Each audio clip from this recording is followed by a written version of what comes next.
Where's your husband and kids? My sister, Diana, smirked, raising her wine glass. Oh, right, you don't. The entire table erupted in laughter. I, Clara, 35, sat there, surrounded by the warmth of a Thanksgiving dinner and the absolute coldness of my family's judgment. We were at my parents', Mark, 65, and Eleanor, 62, sprawling home in Dallas, Texas. A setting of abundance that starkly contrasted with my emotional poverty. I was the only one at the table without a spouse or children, the only one who had chosen a high-stakes career as a tech consultant. My two sisters, Beth, 38, stay-at-home mom, and Diana, 33, part-time realtor, lived the life my parents valued. They had stability, suburban homes, and dependence. They treated my success, my six-figure salary, my independence, as a tragic flaw, a compensation for my lack of personal fulfillment. The worst pain came from my parents. Mark and Eleanor laughed the loudest, their eyes full of that familiar pity that said, "Poor Clara, she's successful, but she's incomplete." Their laughter was the final, devastating confirmation that they too viewed my life as a failure because it didn't conform to their mold. I quietly pushed my chair back. The scrape of wood against the floor drowned it out by their merriment. I didn't defend myself. I didn't argue. I simply looked at their smug faces, at Beth, whose house was mortgaged to the hilt, and Diana, who constantly complained about her husband's unstable salary. They were financially fragile, protected only by the illusion of stability.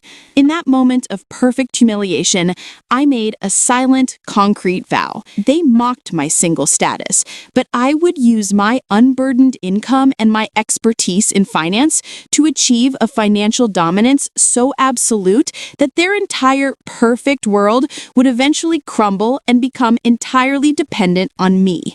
My revenge would not be a verbal fight. It would be a $100 million portfolio that would silence them forever. My family didn't just mock my single status, they mocked my ambition. In their eyes, I, Clara, was a tragic anomaly in the perfect family unit.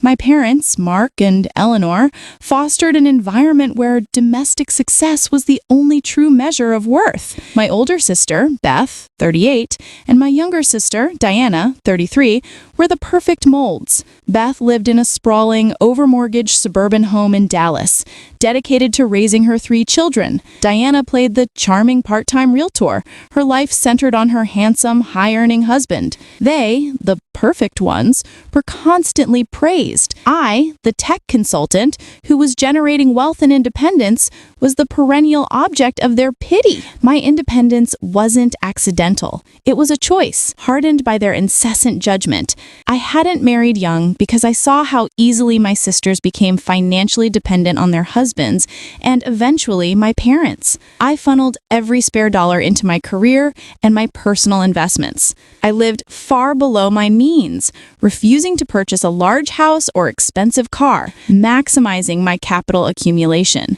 The total cost of their mockery, I realized, was the price of my focus. While they were busy hosting playdates and complaining about school tuition, I was quietly perfecting a strategy to achieve financial impregnability. My lack of dependence wasn't a flaw. It was my greatest financial asset, an unburdened income stream dedicated to exponential growth. I never defended my life choices, which they took as tacit agreement with their assessment of my failure. But I wasn't failing. I was learning. My job as a tech consultant gave me access to high-level market data and emerging trends in the green tech and AI sectors. I recognized the potential for explosive asymmetric growth, the kind of wealth that moves you from being a target to being untouchable. I wouldn't argue with them. I wouldn't cry. Instead, I opened a separate, highly aggressive investment portfolio.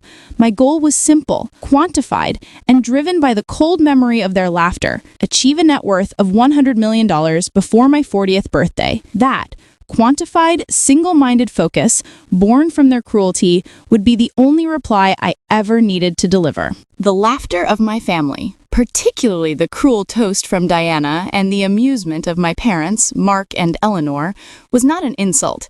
It was a specific, quantifiable directive. They wanted me to be emotionally fragile.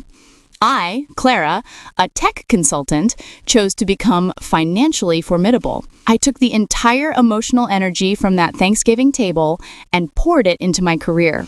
My lack of dependence was not a flaw. It was a financial superpower.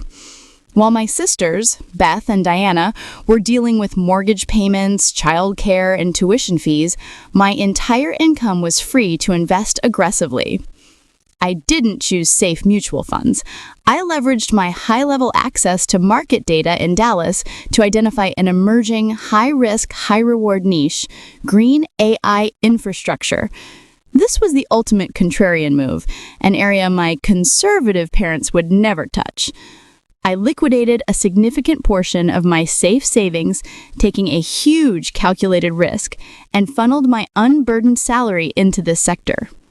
My $100 million net worth goal, initially a furious vow, became a meticulous, detailed financial model on a private server. Every dollar was a direct response to their mockery. Every successful trade was a silent, profitable, I told you so.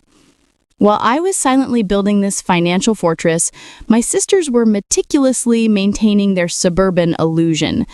Beth constantly posted photos of her children's elaborate parties, hiding the fact that her husband's oil company job was unstable. Diana used her part-time realtor status to buy an expensive forever home, using a precarious adjustable rate mortgage.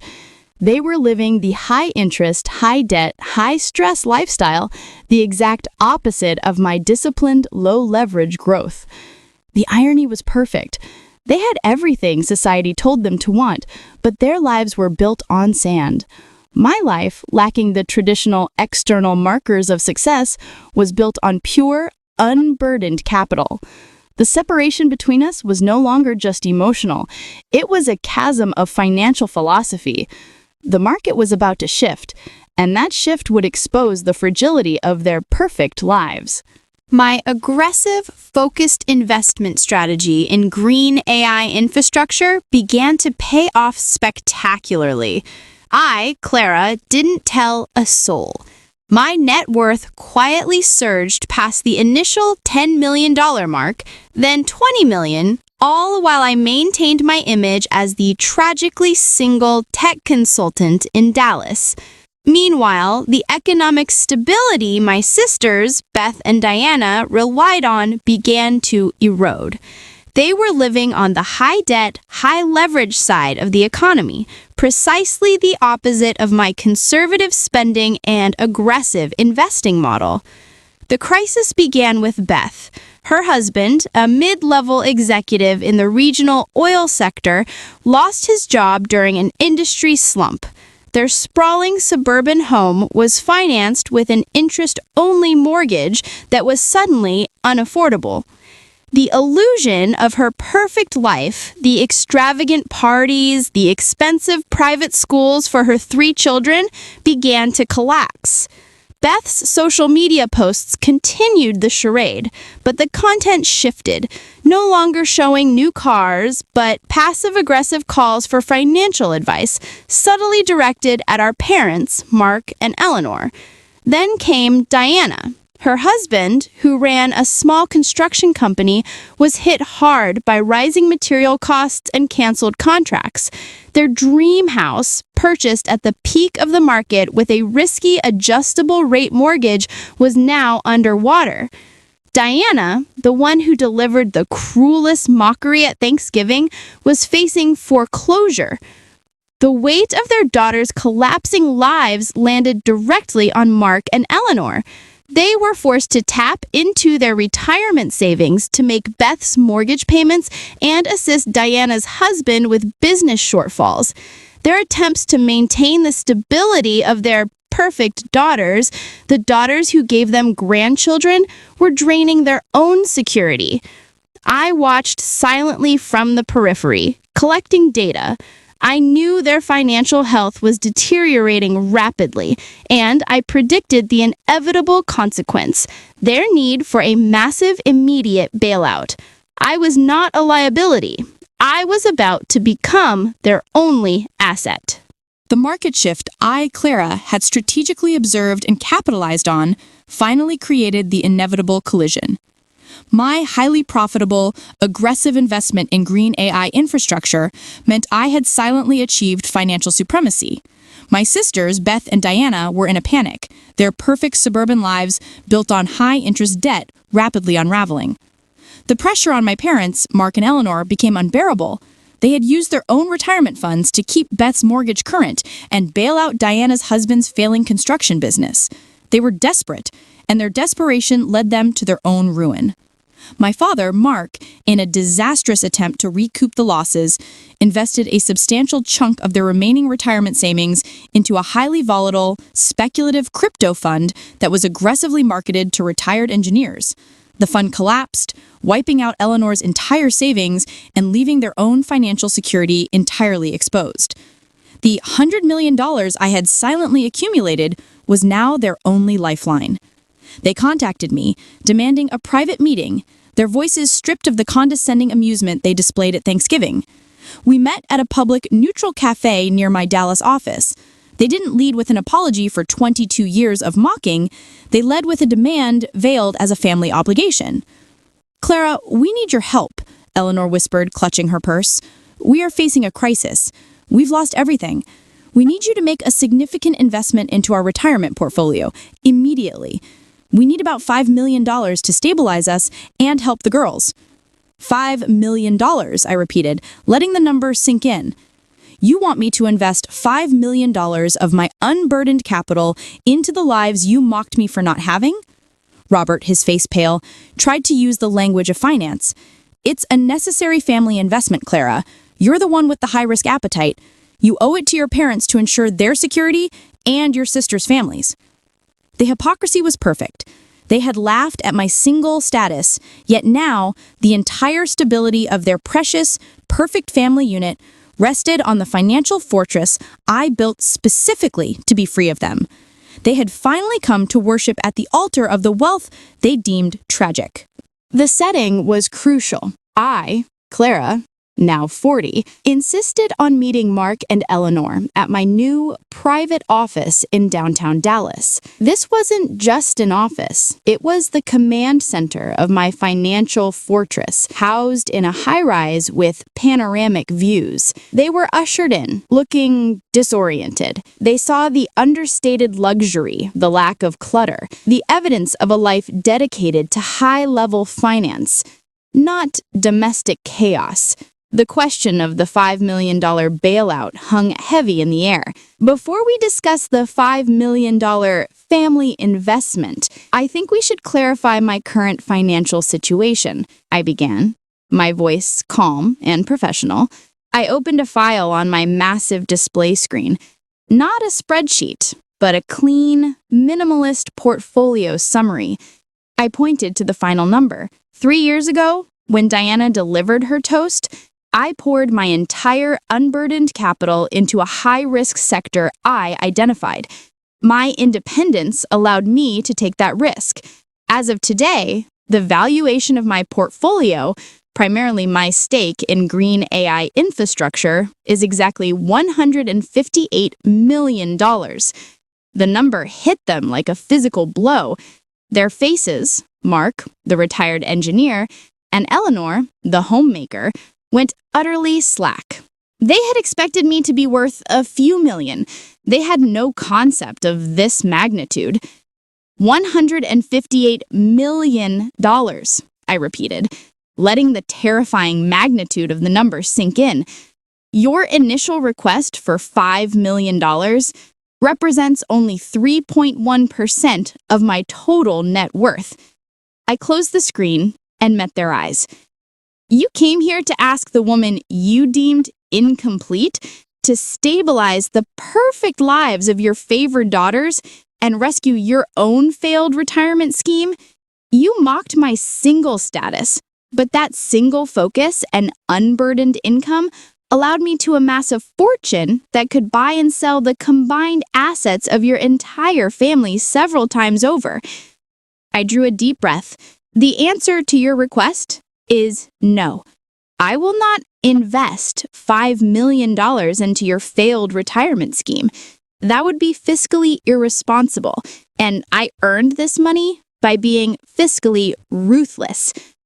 I had just proven that the failure they laughed at was in fact the most formidable financial power in the entire family. The silence in my Dallas high-rise office was broken only by the sound of my parents, Mark and Eleanor, breathing heavily. They had just absorbed the fact that the daughter they mocked as incomplete was worth $158 million, and she had just refused their $5 million bailout demand. My refusal wasn't just financial, it was existential. They had come seeking financial salvation from the consequences of their conditional love, and I was denying them even a fraction of my wealth. Eleanor, the homemaker, finally spoke, her voice thin with desperation. "But Clara, what about family? Don't you want to help your sisters? Their children, your nieces and nephews, will lose their homes." This was my moment to return the pain. I leaned forward, my voice low and precise, forcing them to relive the original sin. "Family? You remember Thanksgiving 3 years ago, don't you?" I asked, my tone the cold steel of a corporate prosecutor. I recalled Diana raising her glass and delivering the exact words, "Where's your husband and kids? Oh, right, you don't." And both of you laughed. I contrasted the two figures, driving home the quantifiable cruelty. The money I invested, the money that became $158 million, was my answer to that question. I funneled the emotional cost of your mockery directly into my green AI portfolio. Your daughters placed a zero valuation on my life. Why should I place a $5 million valuation on theirs? They left my office defeated, but their failure did not stop the ripple effect of desperation. Within 48 hours, my sisters, Beth and Diana, who had previously only communicated through subtle digs, contacted me directly. Beth, via a carefully worded, tearful email, begged for a loan to keep her house out of foreclosure. Diana, via a frantic phone call, used the ultimate emotional weapon. "Clara, I know we weren't always nice, but we are sisters. My kids need their home. You have to do this for family." Their pleas only cemented my resolve. They were not begging for me. They were begging for the $158 million that I had built on the foundation of their cruelty. I would help them, but the price would be absolute public humiliation, a price that perfectly balanced the humiliation they inflicted upon me. My refusal to provide the $5 million family investment sent a shockwave through the Dallas suburban ecosystem. My parents, Mark and Eleanor, were reeling. But the true desperation belonged to my sisters, Beth and Diana. Their financial houses were crumbling under the weight of debt and market volatility, and the incompleteness they mocked me for was now their only chance at solvency. Beth, the most socially anxious, called first. She was hysterical. "Clara, please, the bank is sending papers next week. I need $300,000 to catch up on the mortgage and stop the foreclosure.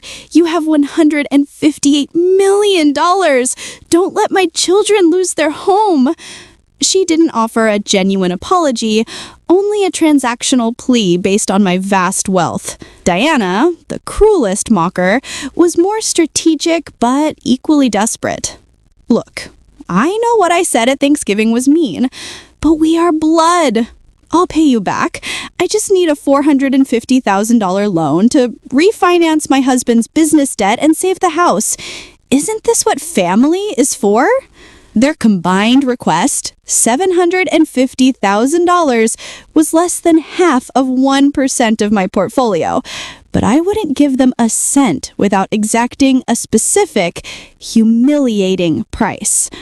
I had to ensure their public shame matched the public mockery I endured.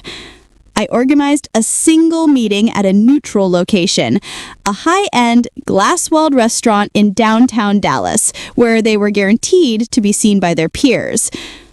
"I will not provide a loan," I stated, looking pointedly at Diana. "Loans imply trust and faith in your financial planning, which you both clearly lack.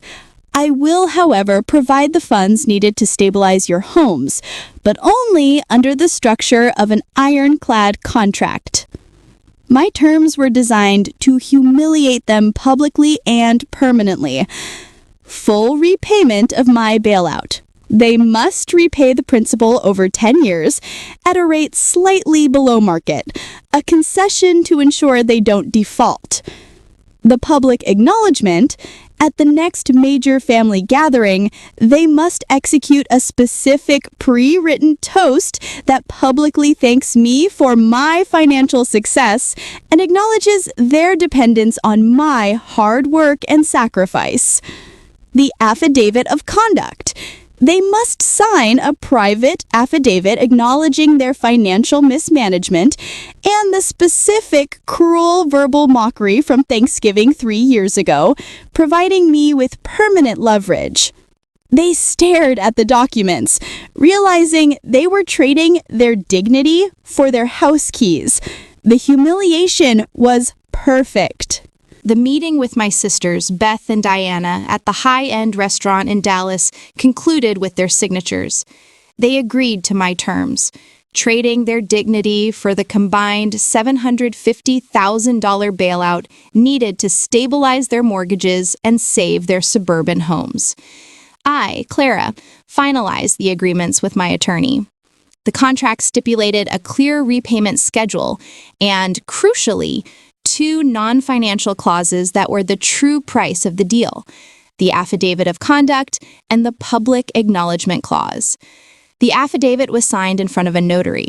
It forced Beth and Diana to acknowledge their prior financial mismanagement and, specifically, the cruel verbal mockery I endured on Thanksgiving 3 years ago, including Diana's exact words, "Where's your husband and kids? Oh, right, you don't." This document, safely stored in my vault, served as permanent legal leverage against any future attempts to shame or betray me. My attorney called my parents, Mark and Eleanor, who were waiting anxiously for news. "Your daughters are financially stable," he reported, "thanks entirely to Miss Clara's investment of $750,000. The parents realized they had lost the moral high ground, and their children's dependence was now transferred entirely to me." The public acknowledgement clause was the most satisfying part. It dictated that at the next major family gathering, which, conveniently, was Christmas, my sisters had to perform a specific, pre-written toast. It was designed to publicly reverse the humiliation they had inflicted. The contract read, "The signatories, Beth last name and Diana last name, will publicly thank Clara last name for her financial prowess, independence, and generosity, acknowledging that her unburdened focus was instrumental in achieving the necessary capital to save the family's legacy." This wasn't a thank you. It was a mandatory confession. I would not allow them to simply accept the $750,000 and continue the charade. They had laughed at my life. Now they would be forced to publicly worship the fortune I built on the foundation of their cruelty. The stage was set for the final, devastating act of my strategic financial revenge. The stage was set for the final, devastating act of my strategic revenge. Christmas dinner at my parents' house in Dallas. The same house where, 3 years prior, I, Clara, had endured the crushing humiliation of my sister's toast. The air was tense, not with the old contempt, but with the palpable fear of Beth and Diana. They knew what they were legally obligated to do. My parents, Mark and Eleanor, looked nervous. They knew their daughter's stability and, by extension, their own fragile peace, rested entirely on my $750,000 bailout and the maintenance of my silence. They were now financially dependent on the wealth of the daughter they had deemed incomplete.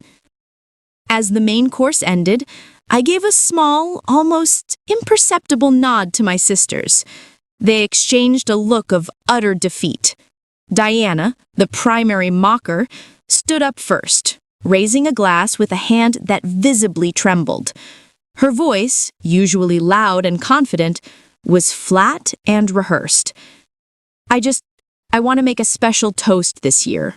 To our sister, Clara. She paused, forcing the words out. We want to thank her for her incredible financial prowess, her independence, and her generosity. Beth picked up the script, looking straight down at the tablecloth. Clara's unburdened focus and hard work were instrumental in achieving the necessary capital to save our family's legacy. We are grateful for the safety net that she built. The room was silent. The mockery had been reversed and was now a public, mandatory confession of their financial failure and my absolute dominance. The entire family understood the hidden ledger. Clara was the sole source of solvency, and her sisters were merely her debtors. I raised my own glass. To independence, I replied simply. The silence that followed was the sweetest sound I had ever heard. It wasn't the laughter of contempt, it was the quiet acknowledgement of power. I had forced them to publicly worship the fortune I built on the foundation of their cruelty. I am still single. I still have no children, but I have $158 million, a flourishing business, and the absolute freedom of knowing that my sisters and parents will never mock me again. I was not incomplete. I was simply unburdened, and that unburdened life allowed me to build the only thing that truly matters in this family, untouchable financial security.